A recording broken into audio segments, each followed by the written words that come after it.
Chapter 27. Trembling on the Trail. The adventure of the day mightily tormented Tom's dreams that night. 4 times he had his hands on that rich treasure, and 4 times it wasted to nothingness in his fingers as sleep forsook him, and wakefulness brought back the hard reality of his misfortune. As he lay in the early morning recalling the incidents of his great adventure, he noticed that they seemed curiously subdued and far away, somewhat as if they had happened in another world, or in a time long gone by. Then it occurred to him that the great adventure itself must be a dream. There was one very strong argument in favor of this idea, namely that the quantity of coin he had seen was too vast to be real.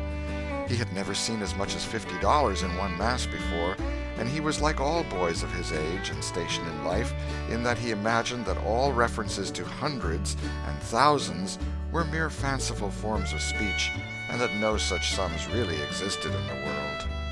He never had supposed for a moment that so large a sum as $100 was to be found in actual money in anyone's possession. If his notions of hidden treasure had been analyzed, they would have been found to consist of a handful of real dimes and a bushel of vague, splendid, ungraspable dollars. But the incidents of his adventure grew sensibly sharper and clearer under the attrition of thinking them over, and so he presently found himself leaning to the impression that the thing might not have been a dream after all. This uncertainty must be swept away. He would snatch a hurried breakfast and go and find Huck. Huck was sitting on the gunwale of a flatboat, listlessly dangling his feet in the water and looking very melancholy. Tom concluded to let Huck lead up to the subject. If he did not do it, then the adventure would be proved to have been only a dream. "Hello, Huck." "Hello yourself." Silence for a minute. "Tom, if we'd 'a' left the blamed tools at the dead tree, we'd 'a' got the money. Oh, ain't it awful?" "'Tain't a dream, then. 'Tain't a dream. Somehow I most wish it was. Dogged if I don't, Huck." "What ain't a dream?" "Oh, that thing yesterday. I been half thinking it was." "Dream? If them stairs hadn't broke down, you'd have seen how much dream it was. I've had dreams enough all night, with that patch-eyed Spanish devil going for me all through 'em. Rot him." "No, not rot him. Find him. Track the money." "Tom, we'll never find him. A feller don't have only one chance for such a pile, and that one's lost. I'd feel mighty shaky if I was to see him anyway." "Well, so'd I, but I'd like to see him anyway. Track him out. To his number 2. "Number 2, yes, that's it. I've been thinking about that, but I can't make nothing out of it. What do you reckon it is?" "I don't know. It's too deep." "Say, Huck, maybe it's the number of a house." "Goody. No, Tom, that ain't it. If it is, it ain't in this one-horse town. There ain't no numbers here." "Well, that's so. Let me think a minute. Here, it's the number of a room in a tavern, you know."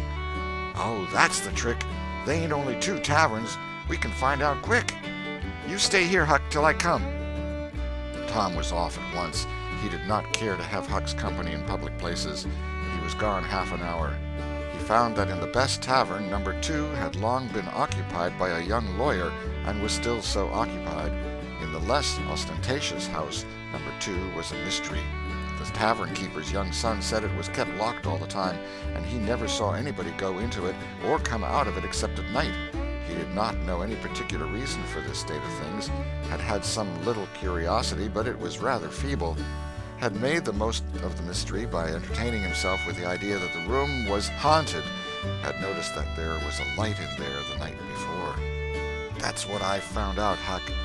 I reckon that's the very number 2 we're after." "I reckon it is, Tom. Now, what you going to do?" "Let me think." Tom thought a long time. Then he said, "I'll tell you. The back door of that number 2 is the door that comes out into the little close alley between the tavern and the old rattle-trap of a brick store. Now, you get hold of all the door keys you can find, and I'll nip all of Auntie's, and the first dark night we'll go there and try 'em. And mind you, keep a lookout for Injun Joe, because he said he was going to drop into town and spy around once more for a chance to get his revenge. If you see him, you just follow him, and if he don't go to that number 2, that ain't the place."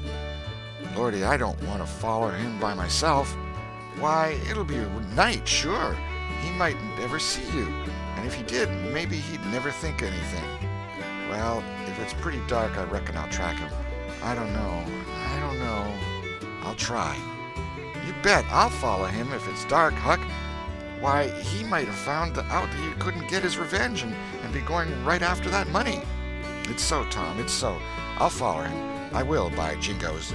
Now you're talking. Don't you ever weaken, Huck, and I won't. End of chapter 27.